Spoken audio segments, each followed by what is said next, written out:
Getting a paediatric cannula into your patient is one thing, but making sure it's secure and so that it stays there is another thing entirely. Because at the end of the procedure, the child's likely sweaty, you're sweaty, and we've all been there where you think you've got the cannula in and it's just not secured properly and it falls out. Or you step away from the child when you think it's secured and you find out 5 minutes later that the cannula is gone. Here are my top tips on how to secure your paediatric cannula so that it stays in once it's in.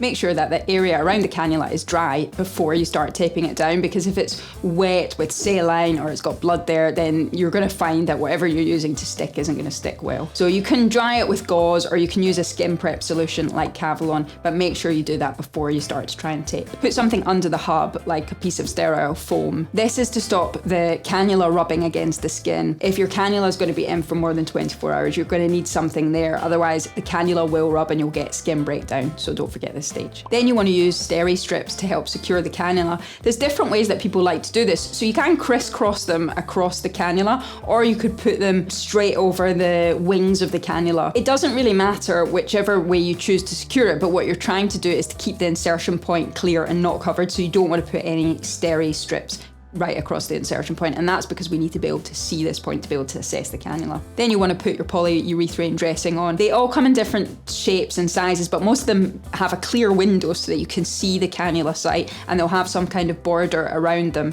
Make sure that your dressing covers the whole area of the cannula, so you want to make sure that everything is clean and dry, and then you put the dressing on top, which covers the whole area. It's useful to have some extra tips for sweaty toddlers, because we've all been there and they can be really hard to stick cannulas down in really sweaty patients. The skin prep solution like Cavalon can help. You can also use wound glue to act as an adhesive when cannulas are going to be staying in for more than 24 hours. You should just need 2 to 3 drops at the insertion site, so you don't need anything more dramatic than that, but it can be really helpful. There are also highly adhesive dressings available when the regular dressings just won't stay down. You might need to find where these are stored in your hospital. It might be in the anaesthetic department or in ICU, but most hospitals will have these available somewhere. And then you want to tape the tubing.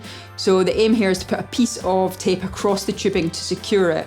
The goal here is so that if the tubing gets knocked, all that will happen is that bit of tape will get knocked rather than the whole cannula being pulled out. Arm boards can also be used to help with this process, particularly if the cannula's at joint, with the aim of stopping it being knocked out. And finally, bandage it. Tubey grip's preferred here rather than a crepe bandage all the way around. The reason for this is just that the crepe bandage is more difficult and takes more time to take down to assess, whereas the tubey grip can come on and off, but they both do the same thing, which is help to secure the cannula in place on the child. If you follow these steps, you're going to have a cannula that stays in after you have left the patient and will be able to be used for as long as it needs to be.